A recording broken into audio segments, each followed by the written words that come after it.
Good morning बच्चों, सुप्रभात। आज के सेशन में हम लोग व्यंजन वर्ण के बारे में सीखेंगे।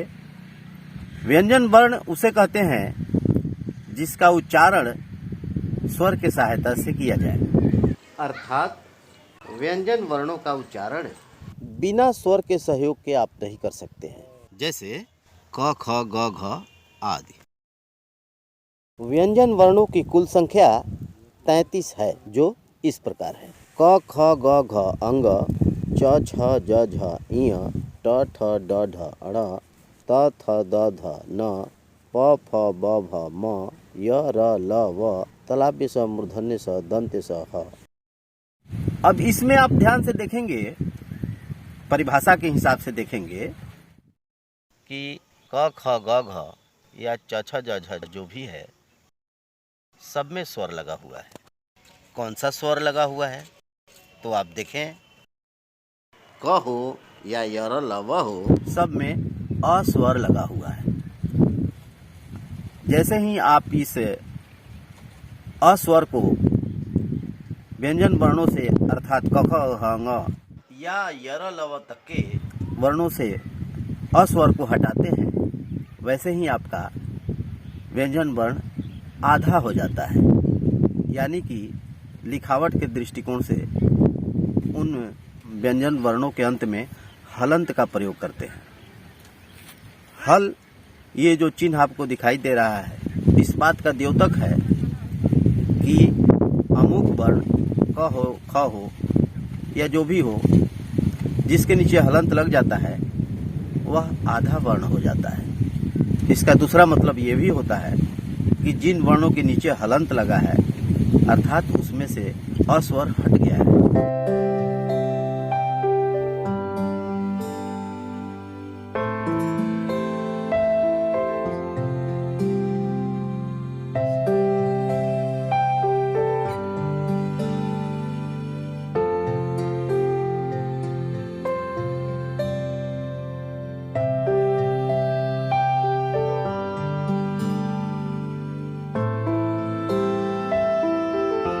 अब आते हैं व्यंजन वर्णों के प्रकार के विषय में। व्यंजन वर्ण संस्कृत व्याकरण के हिसाब से 3 प्रकार के होते हैं। पहला स्पर्श व्यंजन, दूसरा अंतःस्थ व्यंजन और तीसरा ऊष्म व्यंजन। सबसे पहले हम स्पर्श व्यंजन के विषय में जानते हैं। स्पर्श व्यंजन उन्हें कहेंगे जिनके उच्चारण करते समय मुंह के अंदर के जितने भी अंग हैं, जैसे दांत, मूर्धा, तालु,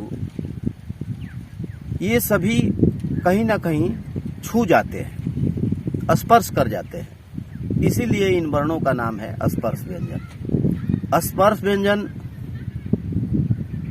क ख ग घ अंग, च छ ज झ इय, ट ठ ड ढ ण, त थ द ध न, प फ ब भ म। कुल 25 वर्ण होते हैं। यह इन 25 वर्ण का एक नाम भी है जो क से शुरू होता है, यानी कि क ख ग अंग को कवर्ग कहा जाता है। च से शुरू होने वाले च छ ज झ इय को चवर्ग कहा जाता है। ट ठ ड ढ न को टवर्ग कहा जाता है। त थ द ध न को तवर्ग और प फ ब भ म को पवर्ग। यानी कि आप देख रहे होंगे कि शुरू का जो पहला वर्ण है क, च, ट, त, प, इसी नाम से इनका एक नाम भी है, कवर्ग, चवर्ग, टवर्ग, तवर्ग, पवर्ग। एक बात और, इन 5 वर्गों का जो अंतिम अक्षर है, जिसे पंचमाक्षर भी कहा जाता है, उसे अनुनासिक वर्ण भी कहा जाता है। अनुनासिक वर्ण इसलिए कहा जाता है कि इनको उच्चारण करने में नाक का प्रयोग होता है।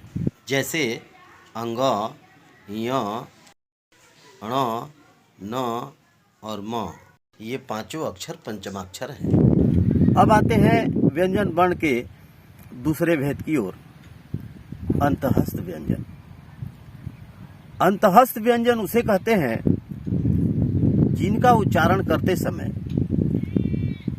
न हमारा जीभ मुंह के अन्य भागों को पूरी तरह स्पर्श करे, ना ही मुंह के अंदर कोई उष्म हवा यानी कि गर्म हवा का निस्तारण हो। कहने का मतलब अंतःस्थ व्यंजन, स्पर्श व्यंजन और उष्म व्यंजन के बीच का व्यंजन होता है। ये व्यंजन है य, र, ल और व।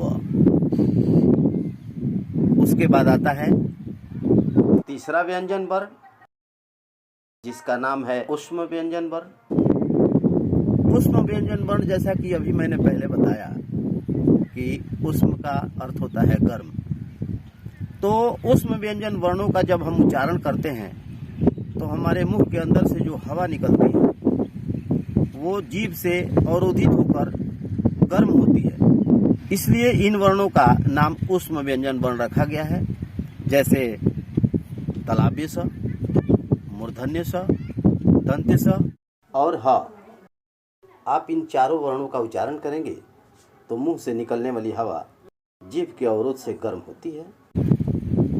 तो ये था व्यंजन वर्ण। इसके पहले के क्लास में मैंने वर्ण की परिभाषा एवं उसके प्रकार तथा स्वर वर्ण की परिभाषा एवं उसके भेदों के विषय में विस्तार से बताया है, जिसका लिंक डिस्क्रिप्शन में दिया हुआ है। पुनरावृत्ति हेतु उसे देख लें। अब अगले सेशन में हम लोग पढ़ेंगे इन सभी वर्णों के, सभी वर्णों से मतलब स्वर वर्ण हो या व्यंजन वर्ण हो, इन सभी वर्णों के उच्चारण स्थान। तो मिलते हैं हम लोग अगले क्लास में। तब तक आप व्यंजन वर्ण का बढ़िया से अध्ययन कर लीजिए। कहीं कोई दिक्कत, कोई सवाल आपके मन में आए तो आप कमेंट करिएगा, हम उसका यथोचित उत्तर आप लोगों को देंगे। धन्यवाद।